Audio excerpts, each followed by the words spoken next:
اسی لیے اللہ تعالیٰ فرماتے ہیں خواب یہی ہے، تو پھر اللہ کی کون کون سی نعمتوں کو چھٹلاؤ گے؟ اللہ آپ کی ہم کسی نعمت کو نہیں چھٹلاتے، تمام تعریفیں آپ کے لیے ہیں۔ آیت نمبر نیکسٹ ہے 66، فیہما، ان دونوں میں، عینانی، دو چشمے، نداخاتان، ابل رہے ہیں، ابلنے والے، بہت پانی والے چشمے، اہل جنت پہ خیر و برکت برسانے والے، نداختان، تو با محاورہ ہو گیا کہ ان میں دو چشمے ابل رہے ہیں، فَبِأَيِّ آلَاءِ رَبِّكُمَا تُكَذِّبَانِ، تو تم اپنے رب کی کون کون سی نعمت کو چھٹلاؤ گے؟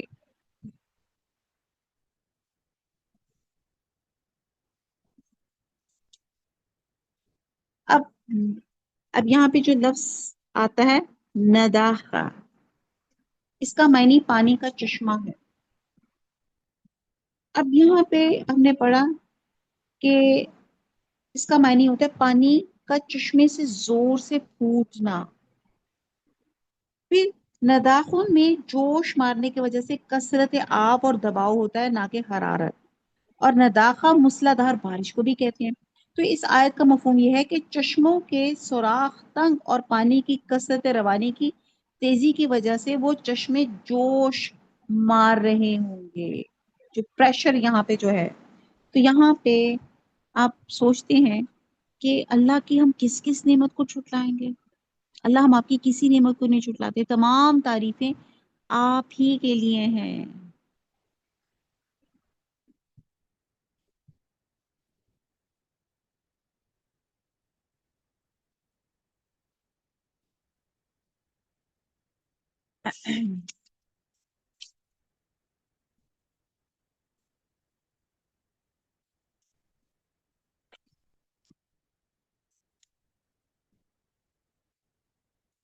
اب یہ جو دو باغ ہیں جسے ہم نے پڑھے، اب یہاں پر کثرت سیرابی اور سبزے کی فراوانی کی وجہ سے وہ مائل بے سیاہی ہوں گے، ابھی یہاں جو میں نے کلوروفل کا بتایا، اور پھر آگے پھر بات بتائی جا رہی ہے کہ دو جنتی باغوں کی صفت بتائی جا رہی ہے کہ ہر پھل دو قسم کے ہوں گے، اور شرف و فضل کی جو زیادتی ہوگی وہ دوسری بات میں نہیں ہے۔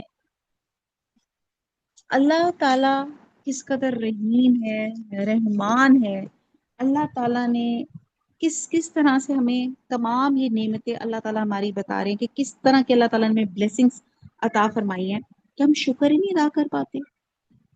اللہ تعالیٰ تمام تعریفیں آپ کے لیے ہیں۔ اب یہ جو چشمے ابل رہے ہیں، یہ میں بہت دفعہ میں آپ کو یہ چشموں کے اوپر کھارے میٹھے پانی، اس پر ہم بہت ڈیٹیل سے بات کر چکے ہیں۔ اور آپ کو پتہ ہے کہ زندگی کی ابتدا بھی پانی سے ہوئی ہے، تو پانی از ویری امپورٹنٹ۔ تو یہ اللہ کی بہت بڑی نعمت ہے۔ زندگی کیا، انسان بھی، انسان کا جو نطفہ ہے وہ بھی ایک پانی کے قطرے سے زائگوٹ بنتا ہے۔ ان باقی دنیا میں بھی یہ جو لائف ہے اس کے لیے ایک جو امپورٹنٹ چیز ہے وہ پانی ہے۔ پھر آیت نمبر نیکسٹ آتی ہے 68، فی ہی ماں، ان دونوں میں، فاقہاتن، میوے، ونخل، اور کھجور، والرومان، رومان اور انار، با محاورہ ہے کہ ان میں میوے اور کھجورے اور انار ہیں۔ فَبِأَيِّ آلَاءِ رَبِّكُمَا تُكَذِّبَانِ، تو تم اپنے پروردگار کی کون کون سی نعمت کو جھٹلاؤ گے؟ اب اللہ تعالیٰ پھر اس میں پھر دوبارہ بتا رہے ہیں فاقہ، میوے ہیں، کھجورے ہیں، انار ہیں۔ فاقہ بمعنی خوش طبی، خوش مزاجی اور ہنستے ہنسانے والا ہوتا ہے، اور فاقہ کے معنی کسی کو میوہ کھلانا بھی ہوتا ہے، یا اور اپنے شیریں کلام سے کسی کو خوش ہونا۔ اور فاقہ سے مراد ایسے پھل ہیں جن کے کھانے کا اصل مقصد لذت اور سرور اور لطف حاصل کرنا نہ ہو، بلکہ غذائیت حاصل کرنا بھی ہو۔ پھر اس کے بعد کھجور کا ذکر فرمایا گیا، جو پانی کے ساتھ مل کر مکمل غذا بن جاتی ہے۔ پھر اگر پانی کے بجائے کھجور کے ساتھ انار کا پانی مل جائے تو سب مقصد حاصل ہو جاتے ہیں، کھانے کا بھی، پینے کا بھی، اور لطف اور سرور کا بھی، یہ اللہ کی نعمتیں ہیں۔ اللہ تعالیٰ نے ان پھلوں کا قرآن میں ذکر کیا ہے، اور الحمدللہ آپ دیکھتے ہیں کہ یہ جتنے بھی پھلوں کے نام بتائیں ان میں کتنی شفا ہے، انار میں کتنی شفا ہے۔ آج کل کے تو جو ہمارے ہومیوپیتھی والے ہیں اور یہ جو ہماری کیا انفلوئنسرز بنائیں جو یہ فوڈس کے فائدے بتاتی ہیں، وہ تو اب ایسے ہے کہ دل چاہتا ہے کہ چھلکے بھی نہ پھینکے، یہ جی انار کے چھلکوں میں یہ ہے، انار میں یہ ہے، ان کو یوں بنا لیں تو ان کو یوں کر لیں۔ تو ایک ایک چیز ہیومن، ایک انسان کے لیے ٹوٹل بینیفٹ ہے۔ اللہ تعالیٰ نے جو چیزیں بنائی اور بنائی کس کے لیے؟ انسان کے لیے۔ تو اللہ تعالیٰ ہم آپ کی کسی نعمت کو نہیں جھٹلاتے، تمام تعریفیں آپ کے لیے ہیں۔ پھر اللہ تعالیٰ فرماتا ہے نمبر 70 میں، فی ہننا، ان میں، خیرات حسان، خیرات خیرات، نیک سیرت عورتیں، حسان خوبصورت، حسان ہوتا ہے خوبصورت، حسین نفیس۔ اب پھر عورتوں کی بات کی جا رہی ہے، یعنی کہ کتنی بڑی نعمت ہے۔ اللہ تعالیٰ گھوم پھر کے پھر عورتوں پہ دوبارہ تاکید کریں کہ ان میں نیک سیرت اور خوبصورت عورتیں ہیں۔ فَبِأَيِّ آلَاءِ رَبِّكُمَا تُكَذِّبَانِ، تو تم اپنے پروردگار کی کون کون سی نعمتوں کو جھٹلاؤ گے؟ تو یہ اہل جنت کی دنیا کی بیویوں کے علاوہ دوسری قسم کی بیوی ہیں، یعنی کہ جنت کی حوریں، انتہائی پاکیزہ کردار والی اور بہت خوبصورت۔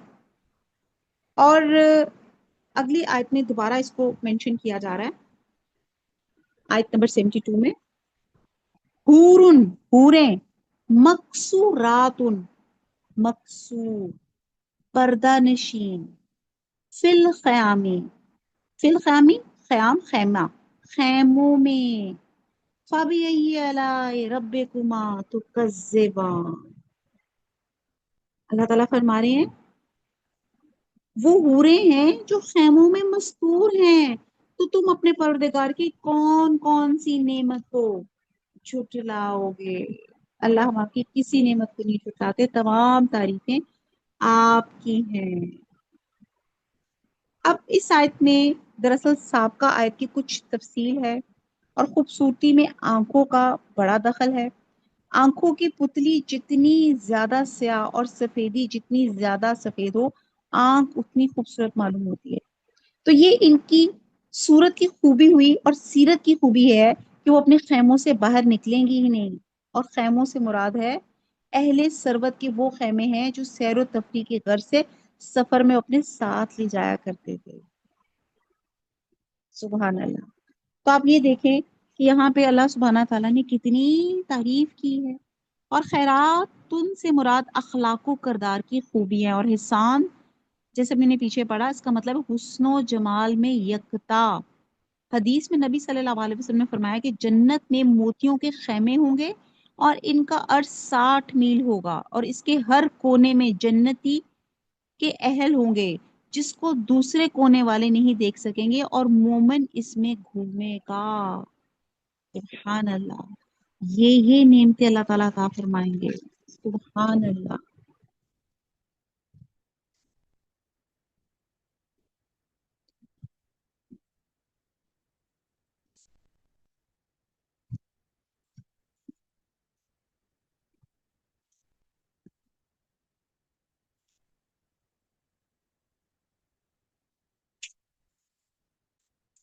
اگلی آیت ہے،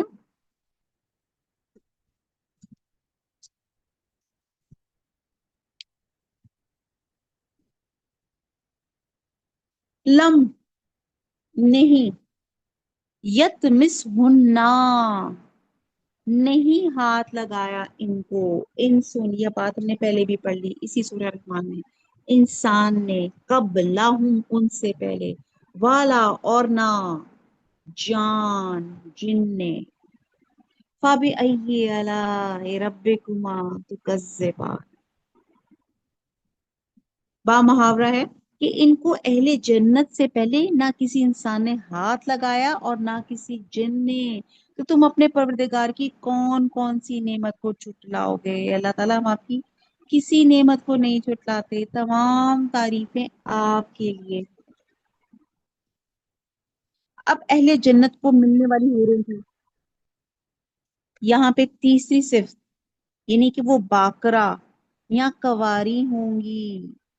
اس آیت سے یہ بھی معلوم ہوتا ہے کہ جو پرہیزگار جن جنت میں داخل ہوں گے ان کو بھی حوریں ملیں گی. اور واضح رہے یہاں جو تمت کے معنی ہے، یہاں پہ لکھا نا یتمس ہننا، تو یہاں جو تمس کے معنی ہے حیض کا خون بھی ہے، اور تمس کا معنی عورت کا حیض والا ہونا بھی، اور مرد کا عورت کا پردہ بقارت کو زائل کرنا بھی. گویا یہ لفظ مجامعت کے معنوں میں پہلی بار کی مجامعت سے مخصوص ہے. اب حوریں، آیت نمبر 72 میں پڑھا کہ حوریں خیموں میں ٹھہرائی جائیں گی. اب یہ کوالٹیز بتائی جا رہی ہیں، تو یہاں پہ ہمیں کیوں بتائی جا رہی کہ دنیا کی عورتوں میں ان کے اندر شرم ہونی چاہیے. اور یہاں جو بتائی جا رہی ہیں کہ حوریں خیموں میں ٹھہرائی جائیں گی، اہل جنت کی بیویاں ان کے ساتھ قصروں میں رہیں گی، اور ان کی سیر گاہوں میں خیموں میں حوریں بیٹھی ہوں گی جو مومنین کی کے لیے تفریح کا سامان فراہم کریں گی. حدیث سے معلوم ہوتا ہے کہ حوریں مومن خواتین سے مختلف ہوں گی. حضرت ام سلمہ سے روایت ہے کہ میں نے رسول صلی اللہ علیہ وسلم سے پوچھا، یا رسول اللہ، دنیا کی عورتیں بہترین ہیں یا حوریں؟ کیا خیال ہے آپ لوگوں کے بھی ذہن میں یہ سوال آ رہا ہے کہ نہیں؟ حضور صلی اللہ علیہ وسلم نے فرمایا کہ دنیا کی عورتوں کو حوروں پہ وہی فضیلت حاصل ہے جو ابر کو استر پر ہوتی ہے. میں نے پوچھا کس بنا پہ؟ تو فرمایا ان عورتوں نے نمازیں پڑھی ہیں، روزے رکھے ہیں، عبادتیں کی ہیں. یہ طبرانی کی روایت ہے. اس حدیث سے معلوم ہوتا ہے کہ دنیا میں جو عورتیں ایمان لائیں اور نیک عمل کرتی رہے دنیا سے رخصت ہو گئیں تو وہ اپنے عمل صالح کی وجہ سے جنت کی حقدار ہوں گی. اور حوریں تو کہتے ہیں یہ وہ لڑکیاں ہیں جو بالغ ہونے سے پہلے فوت ہوگی، ان کو اللہ تعالیٰ بغیر حساب کے جنت میں داخل کر دے گا، ان کو جوان اور خوبصورت بنا کے جنت کی اور نعمتوں کے ساتھ جنتیوں کو عطا فرمائے گا. سبحان اللہ.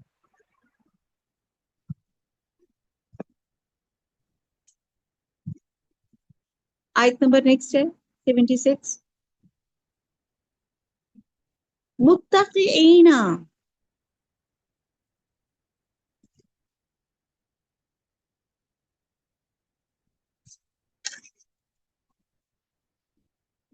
جیسے کہ ایک مجھے اور آتا ہے کہ ایک دفعہ ایک بوڑھی عورت نے حضور صلی اللہ علیہ وسلم سے پوچھا کیا میں جنت میں جاؤں گی؟ تو حضور صلی اللہ علیہ وسلم نے کہا نہیں. تو وہ بڑی پریشان ہوئی، تو آپ نے کہا کہ جنت میں کوئی بوڑھا نہیں جائے گا، سب وہاں پہ جوان جائیں گے.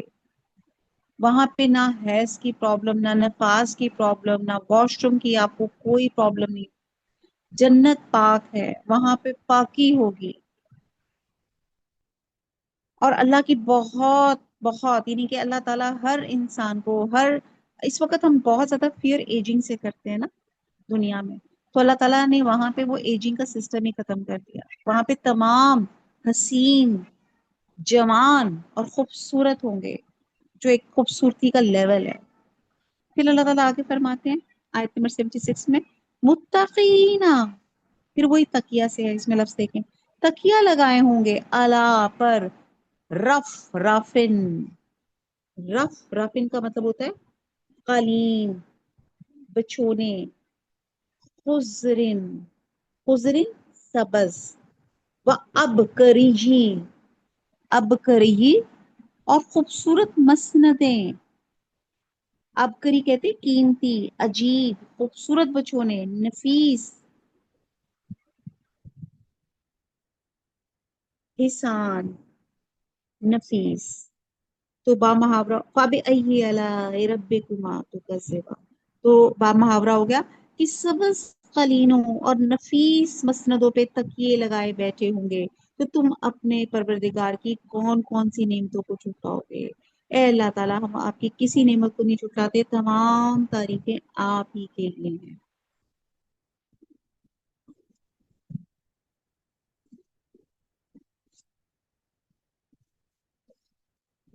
اب عبقری کا جو مفہوم ہے یہاں پہ، عبقری عرب کے دور جاہلیت کے انسانوں میں جنوں کے دارالسلطنت کا نام ابقر تھا، جہاں صرف جن اور پریاں ہی رہتے تھے، جسے ہم اردو میں پرستان کہتے ہیں، یعنی پریوں کے رہنے کی جگہ۔ پھر لفظ عبقری کا اطلاق ہر نفیس اور نادر چیز پہ ہونے لگا، تو یا وہ پرستان کی چیز ہو جس کا مقابلہ دنیا کی عام چیزیں نہیں کر سکتی۔ پھر اس لفظ کا اطلاق ایسے آدمی پر بھی ہونے لگا جو غیر معمولی صلاحیتوں کا مالک ہو۔ اس لیے اہل عرب کو جنت کے سر و سامان کی غیر معمولی نفاست اور خوبی کا تصور دلانے کے لیے یہاں لفظ عبقری کا لفظ آیا ہے۔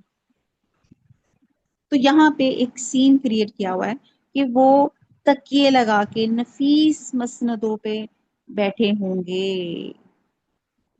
پھر آخری آیت ہے، تبارکا، بہت بڑا، بابرکت ہے، اسم، نام، ربی کا، تیرے رب کا، ذل جلال والاکرام، ذل جلال، صاحب جلال، اور اکرام، عظمت۔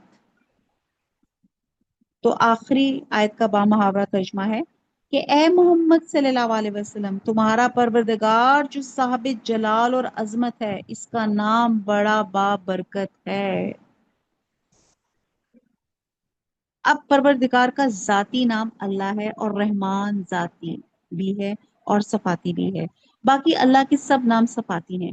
ان میں سے ذل جلال والاکرام بڑا بابرکت صفاتی نام ہے، یعنی کہ اللہ تعالیٰ خود بھی بڑی بزرگی اور عزت والے ہیں، اور دوسروں کو عزت عطا کرنے والے اور ان پر لطف اور احسان کرنے والے ہیں۔